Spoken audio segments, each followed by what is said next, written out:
लो भाई, अब सीरियल की नायिका को अपने कमरे में बेहोश होने का भी अधिकार नहीं है, क्योंकि जैसे ही झनक की बेहोशी की खबर आई, लोगों ने सीरियल के एपिसोड में आगे देखे में देखा कि झनक बेहोश हो गई है।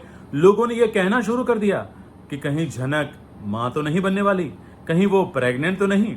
नमस्कार, मैं हूं संदीप एल पंड्या और आगे बढ़ने से पहले आप सबसे गुजारिश कि अभी तक आपने टीवी का गब्बर को सब्सक्राइब नहीं किया है तो प्लीज सब्सक्राइब कर लीजिए, बेल आइकन को दबा दीजिए ताकि आपको हमारे वीडियोस के नोटिफिकेशंस मिलते रहेंगे। आपने देखा सीरियल के एपिसोड में कि झनक बेहोश हो गई है। आदित्य कपूर उसको लेने के लिए पहुंचे थे और रिसेप्शन से फोन भी लगा रहे थे, लेकिन वो ना फोन उठा रही थी ना वो कमरे का दरवाजा खोल रही थी। लेकिन रिसेप्शन देखकर मुझे याद आया, ये रिसेप्शन कहीं देखा देखा सा लग रहा था। हाँ, जब झनक और अनिरुद्ध कश्मीर गए थे तब वहां जिस होटल में रुके थे उसका रिसेप्शन भी कुछ ऐसा ही था।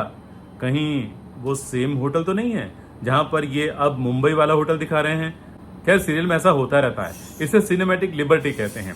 तो हाँ, अब झनक के कमरे से कोई रिस्पॉन्ड नहीं कर रहा है, तो फिर बाद में मास्टर की के सहारे जब कमरा खोला जाएगा तब पता चलेगा कि झनक वहां पर बेहोश गिरी है। तो फिर आदित्य और फिर बाद में अनिरुद्ध दोनों दौड़ेंगे। अनिरुद्ध थोड़ा सा लेट हो जाएगा क्योंकि उसके साथ अर्शी भी है ना, तो एक बार अर्शी रोकेगी, लेकिन अनिरुद्ध किसी ना किसी बहाने पहुंचेगा जरूर और जाकर देखेगा आदित्य ने झनक को अपनी बाहों में उठाया है और फिर वो उसे बेड पर सुलाएगा। लेकिन अनिरुद्ध की हालत खराब दिखेगी।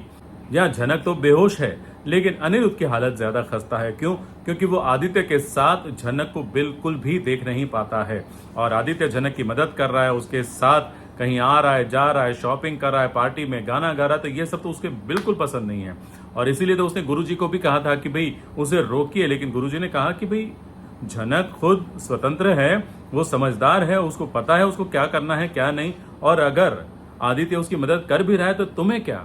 तब तो बेचारा बोल नहीं पाया, लेकिन हाँ, बोले तो बोले कैसे, उसके पास कोई जवाब तो है नहीं। लेकिन फिर भी उसका दिल है कि मानता नहीं, इसलिए वो बार बार झनक के आसपास भटकता रहता है और झनक को कुछ होता है तो वहां जाता भी है, हालांकि फिर गुस्सा भी करता है।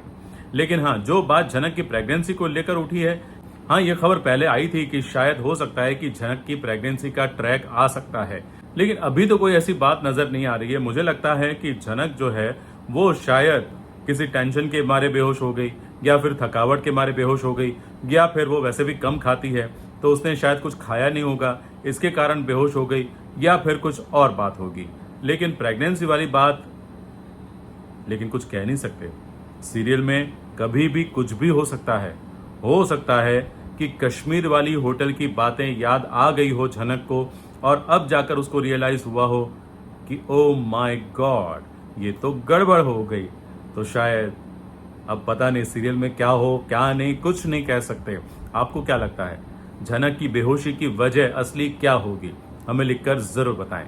थैंक यू वेरी मच आज का ये वीडियो देखने के लिए। अच्छा लगा तो लाइक कीजिए, शेयर कीजिए अपने दोस्तों के साथ और हाँ, सब्सक्राइब करना मत भूलिए।